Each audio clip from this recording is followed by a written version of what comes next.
I was telling people we had chemistry from day one. Finally, I worked it out on some charts and some graphs, and apparently we do.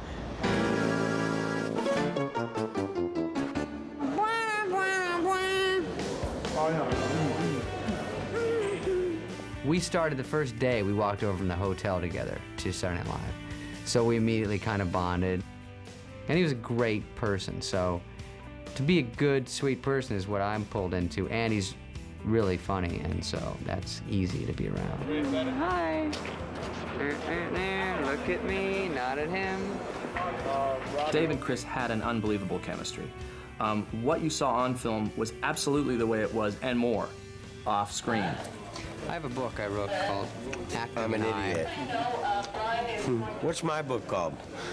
It's called The Good, the Bad, and the Tubby. Once I hung around those guys long enough to realize that I could draw from their relationship and their chemistry in real life, I knew even more so that we had to put that into the movie, and that's where the movie was going to go. It was going to be more of a story about those guys.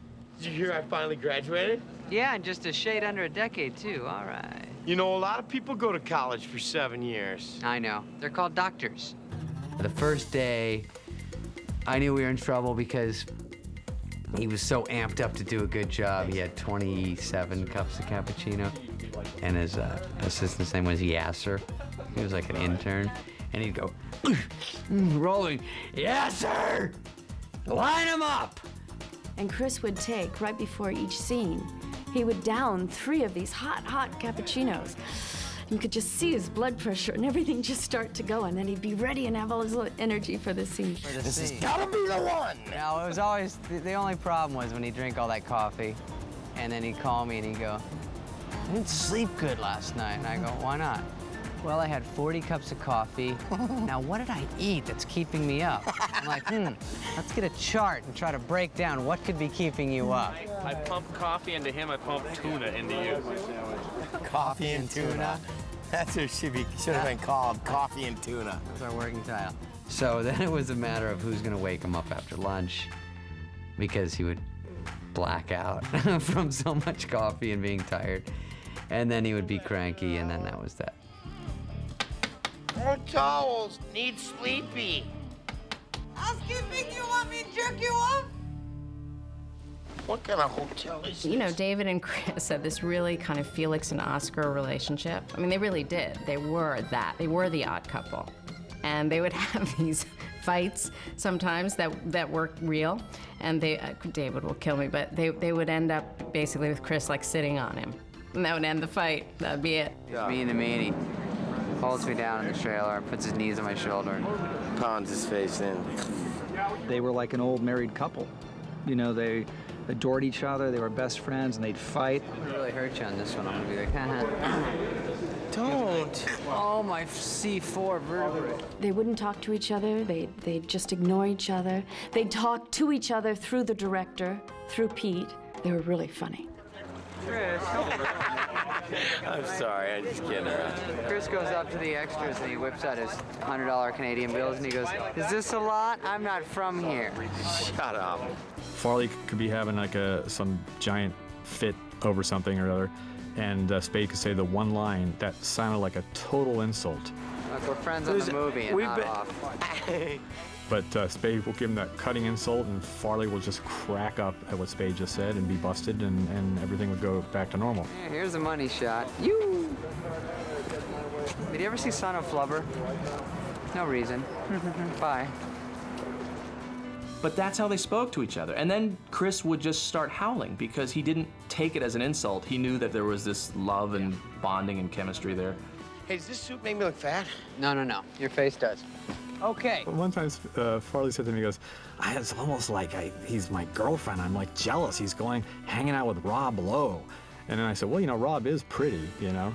And it became like this kind of weird, they fought over me. Those two guys fought over me in the movie. It was insane. Rob Lowe just has a charm about him. No, I remember that night. It was actually a real fight. It was so crazy that we flew back and I called Chris. I said I just landed and he's like, well, I think I'm getting the flu. I'll probably stay in. I said, all right, we got a big day tomorrow. Rob called, what's up? Let's go have a drink. We didn't call Chris. He was so mad the next day. He's like, how's Rob Lowe? Okay. Yeah. Heard you went out with him last night. Had a drink. How was that? Where was I? I don't know, honey. Oh, I don't like Rob Lowe. We're friends. Literally exactly that conversation. They had this volatile, fun, funny relationship, and I think that's at the heart of the movie.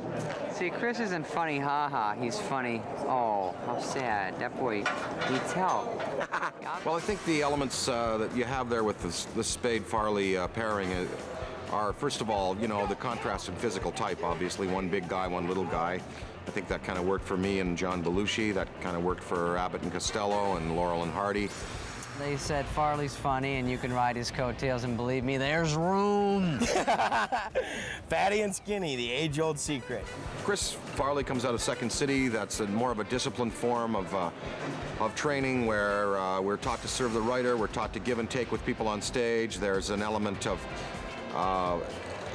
basically stressing the playing within scenes and playing in an ensemble. I think that David Spade has a more sort of a solo personality based on what we call the North American high school sense of humor. That is acerbic, caustic, sarcastic. Everyone tells us, you know, Toronto's number 3 in traffic. Who cares? Look at Big Jim. Welcome to number 1, New York. Take care, I gotta make a call. You know, it's that kind of thing that we all had in high school that David has sort of elevated to a high art form. All right, listen, enough of you. We'll run out of tape. Okay. Thing about me that's great. Do you have a minute? Chris would instigate something. You know, he was good at instigating, whether it be trouble or any kind of thing. He was good at making things happen. That's exactly the same problem I have. I have another problem you have. What? No, I don't. I don't have hemorrhoids. And Dave's good at commenting on the things around him, you know, and observing things around him and making funny comments about that. So it's a good combination. Oh, Tommy. There's so many things to say about Tommy. Tommy's kind of a mess, kind of a slob, doesn't try hard. I don't like that. He had his... You told me to do it again. I'm sorry, David. Hi. Anywho. That was their real relationship. Spade was verbal, Farley was physical, and the two of them were like the perfect fit, and that made our job much easier.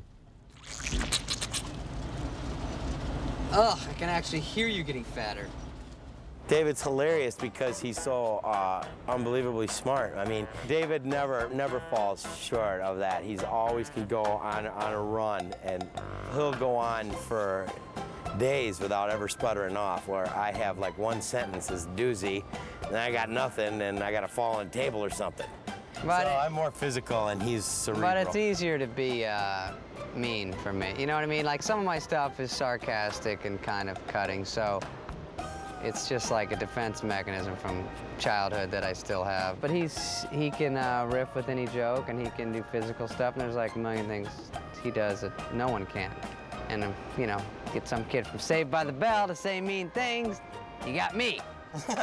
Anyway, give me scale plus 10, I'll go anywhere you want. I don't